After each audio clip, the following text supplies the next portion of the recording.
Oke coy, jumpa lagi dengan Backend Magang. Stay humble dan tetap semangat untuk terus belajar layaknya anak magang. Ya seperti biasa ya, sebelumnya terima kasih buat teman-teman semua yang udah subscribe, like, dan share. Terima kasih buat dukungannya buat Backend Magang. Dan moga-moga yang lagi pada nonton nih sehat-sehat terus dan lancar-lancar terus karirnya ya. Oke, jadi kali ini kita bakal ngomongin tentang graceful shutdown lagi. Ini salah satu video yang udah saya buat bahasa Inggrisnya itu kan, dan seperti yang saya jelasin di video sebelumnya ya. Untuk yang tema small tweak big impact ini bakal saya bikin bahasa Indonesia juga. Nah, jadi kenapa sih Bang kok sekarang banyak yang bahasa Inggris Bang? Ya kan mau kayak mana lagi lah ya kan, untuk yang udah tahu ya udahlah ya, kalau yang belum tahu saya kasih tahu tuh kan kerjaan saya ini di lingkungan yang ngomongnya pakai bahasa Inggris gitu kan ya. Kalau saya pakai waktu saya buat khusus belajarin bahasa Inggris kayaknya buang waktu kali gitu loh. Jadi kan kalau saya bikin pakai bahasa Inggris itu kan pas nulis materinya itu kan saya nambah kosakata gitu kan, terus belajar nulisnya juga, belajar readingnya juga. Nah pas saya nyampein kontennya itu kan saya belajar speakingnya kayak gitu. Jadi daripada saya ngabisin waktu khusus buat belajar bahasa Inggris, baik sambil menyelam minum air aja lah ya. Jadi mending waktunya buat push rank gitu loh ya nggak sih, ya kira-kira gitulah ya. Jadi kali ini kita bakal bahas tentang graceful shutdown. Jadi graceful shutdown ini termasuk dalam yang saya kategorikan sebagai ya perubahan kecil lah, small tweak gitu kan, cuma trik-trik simple gitu, tapi impactnya itu jelas gitu loh. Dan kenapa saya angkat masalah ini tuh karena saya sering nemuin ya, misalnya teman-teman tuh dikasih take home test gitu yang berupa project gitu. Nah, itu suka lupa ngasih graceful shutdown-nya gitu kan, entah lupa atau memang mungkin belum ngerti gitu kan. Ya kalau yang udah tahu ya udahlah ya itu kan, tapi kalau yang belum ngerti ya mari kita belajar seperti itu. Jadi intinya di sini kita pakai graceful shutdown-nya buat apa sih? Jadi buat kalau ketika kita redeploy aplikasi kita gitu kan, nah supaya aplikasi itu nggak ya sekedar mati aja. Kalau kita redeploy kan aplikasi kita restart itu kan ya mati aja dia pokoknya gitu loh. Nah kalau dengan graceful shutdown ini jadi kayak macam bentar nih aku masih ada kerjaan gitu, tunggu sebentar ya. Jadi request yang udah kadung dikerjain itu diselesaikan dulu gitu. Jadi dia nggak main langsung shutdown aja servisnya ketika kita melakukan redeploy. Nah kayak mana caranya ya kak? Tanpa basa-basi lagi langsung aja kita mulai ya. Let's get it on. Please like, share, comment, and subscribe.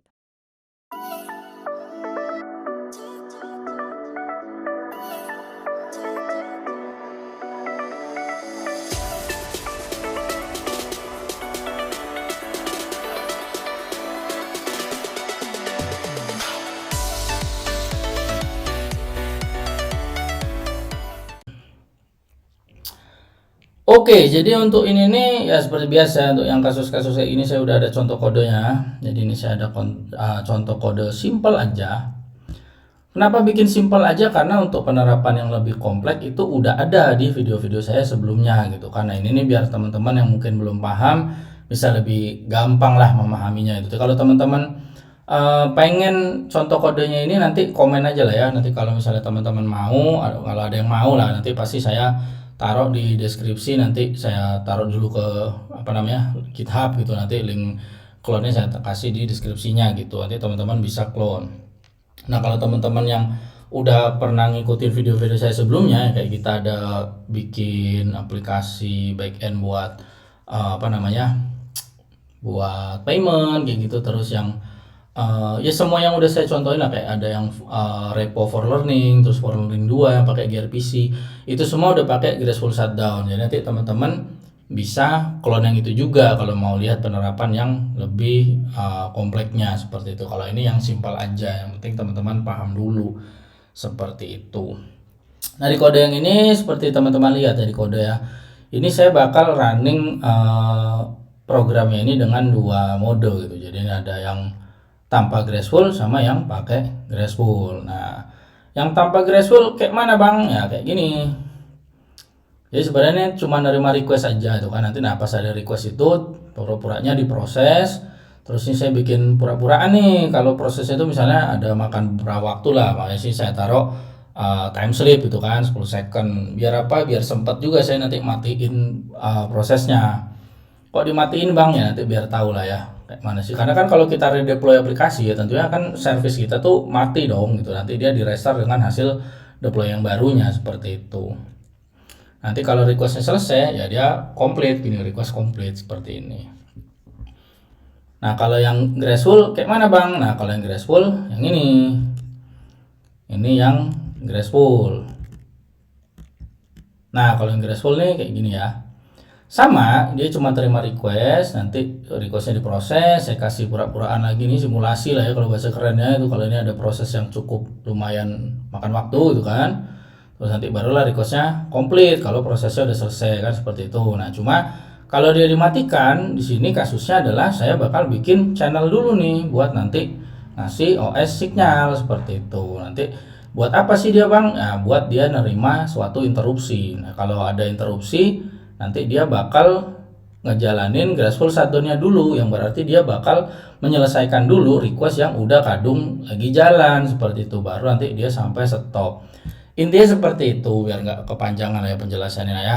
Nanti kalau ya itu seperti saya tadi bilang, kalau teman-teman butuh kodenya ya komen aja, nanti saya kasih di deskripsi. Kalau nggak ada ya nggak apa-apa gitu, karena kan udah pernah dicontohin juga yang lebih kompleks seperti itu kalau teman-teman yang udah ngikutin. Oke. Jadi kayak mana caranya ya, saya tinggal jalanin aja si main.go-nya. Yang pertama tuh saya jalanin yang nggak pakai graceful shutdown dulu gitu kan. Kayak mana bang? Ya udah di running aja, go run main.go. Nah di sini kan kalau teman-teman lihat di kode ini kan saya ada dua tipe servernya nih ya. Jadi kalau saya pakai aja main server sama dengan yang no graceful. Nah kayak gini. Nah ini kalau saya nyalain, nah ini jalanin. Nah saya tinggal buka terminal baru. Nah, kok nggak pakai terminal baru buat apa bang? Tuh kan ya, terminal baru ini buat ngehit API-nya gitu. Kok nggak pakai Postman aja bang? Nanti susah saya pindah-pindahnya karena harus cekatan gitu loh. Ya saya buka aja terminal baru, terus saya lakukan aja ininya call-nya gitu kan, pakai curl ya, si URL ya, curl http localhost 4080 kayak gini. Nah, misalnya saya jalanin ya ini karena tadi saya ada timestampnya 10 ya agak lama dikit biar ceritanya emang prosesnya lama gitu kan. Nah, ini kan request komplit nih, selesai. Nah tapi kayak mana kalau misalnya terjadi saat lagi ada request jalan, servernya itu dimatikan gitu loh. Jadi saya pencet lagi ke sini, terus saya balik ke yang sini, saya matikan. Nah seperti ini, dia langsung ada sinyal interrupt, tapi prosesnya nggak selesai. Nih, empty reply from server. Jadi dia langsung error seperti itu. Jadi dari sisi klien tentunya akan langsung dapat error seperti itu. Nah kalau yang dengan graceful kayak mana bang? Ya udah kita jalanin aja yang pakai graceful. Kalau yang graceful kayaknya saya nggak perlu contohin dia sampai selesai terus saya pencet lagi yang saya matikan ya, langsung saya matikan aja nanti. Jadi kayak gini ya, go run main.go sama dengan main server sama dengan yang graceful seperti ini. Ini saya nyalakan. Oke, service udah jalan. Saya ke terminal sebelah, terus saya hit lagi endpointnya.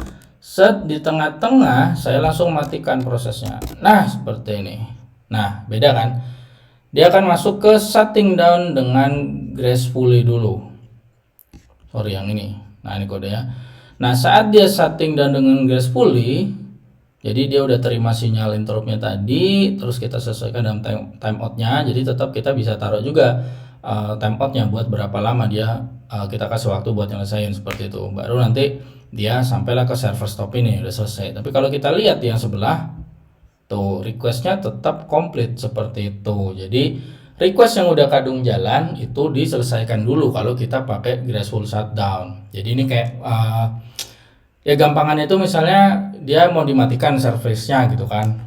Nah si service-nya ini bakal kayak ngasih tahu nih ya, bentar ya, ini aku lagi ada kerjaan ini, aku selesaikan dulu ya. Nah udah selesai baru dia dimatikan. Kasusnya di dunia nyata kayak mana sih bang? Nah ini paling gampang tuh misalnya kita bicara e-commerce gitu. Misalnya kita lagi di peak hour-nya service kita itu kan layanan kita, aplikasi kita itu atau misalnya lagi Black Friday sale gitu atau lagi flash sale ya pokoknya lagi di peak hour lah, request lagi banyak-banyaknya gitu kan. Nah, sementara kita sadar ada bug di salah satu proses dan kita perlu hotfix saat itu juga supaya nggak ganggu kenyamanan user yang lagi menikmati flash sale-nya ini gitu atau lagi ya banyak-banyaknya request ini gitu loh di peak hour-nya kita gitu. Nah, kalau kita harus hotfix dalam keadaan seperti itu dan service kita nggak kita kasih graceful shutdown, ya udah pas kita redeploy, service-nya restart ya udah mati aja gitu loh. Service-nya mati doang gitu, nggak ada dia menyelesaikan request-request yang udah kadung jalan, nah gitu kadung lagi dikerjain seperti itu. Jadi ya udah hilang aja requestnya seperti itu dan itu tentunya dampaknya ya nggak baik karena kan dari sisi klien ya dia cuma dapat error aja gitu loh, requestnya nggak terselesaikan seperti itu. Tapi kalau kita dengan graceful shutdown ini saat kita redeploy, kita hotfix, kita udah benerin ini ada bugnya, kita hotfix langsung kita redeploy ke production, service-nya kita restart, berarti yang lainnya tadi mati dia di restart. Nah, sebelum dia melakukan itu, sebelum dia mati si servisnya dia bakal bentar nih aku ada kerjaan, aku selesaikan dulu lah ya. Nah, kayak gitulah kira-kira teman-teman ya. Jadi manfaatnya apa yang jelas? Yang pertama adalah nggak ada request yang hilang, jelas. Yang kedua itu adalah ya zero downtime. Jadinya secara deployment itu ya kita akan lebih bisa confident lah dengan itu. Dan yang paling penting itu adalah inilah yang paling siap buat production. Jadi ini udah kayak standar lah kalau aplikasi kita ini jalan, apalagi aplikasi yang public seperti itu. Jadi kira-kira seperti itulah ya. Graceful Shutdown ini memang cuma ya small tweak, simple tweak, tapi dampaknya itu, impactnya itu jelas seperti itu. Jadi untuk teman-teman walaupun misalnya dikasih take home test gitu ya, pakai ini Graceful Shutdown ya. Karena saya sering nemuin teman-teman itu pas kita kasih ya buat kita tes gitu kan, sebelum masuk ke anggota tim kita itu kita tes sebelum interview gitu kan, dikasih take home test yang bentuknya project. Graceful Shutdown ini suka lupa gitu atau mungkin memang belum tahu gitu ya. Kalau belum tahu ya di sini kita belajar, kalau yang udah tahu ya udahlah ya gitu kan, lebih diperhatikan lagi aja seperti itu. Jadi harusnya bisa jadi nilai plus buat teman-teman dan nambah pengalaman teman-teman juga gitu. Jadi ya gitu aja lah ya untuk masalah small tweak big impact ini, terutama dalam kasus Graceful Shutdown. Mudah-mudahan ini bermanfaat buat teman-teman dan ya jangan lupa support terus Backend Magang dengan subscribe, like, dan share. Terutama share ya, karena siapa tahu nih ada teman-temannya yang lagi belajar juga atau lagi mendapatkan problem yang sama yang mungkin bisa terbantu dari video yang saya bagikan seperti itu. Jadi kira-kira gitu aja. Sekian dari saya. Sekali lagi terima kasih. Salam Backend Magang.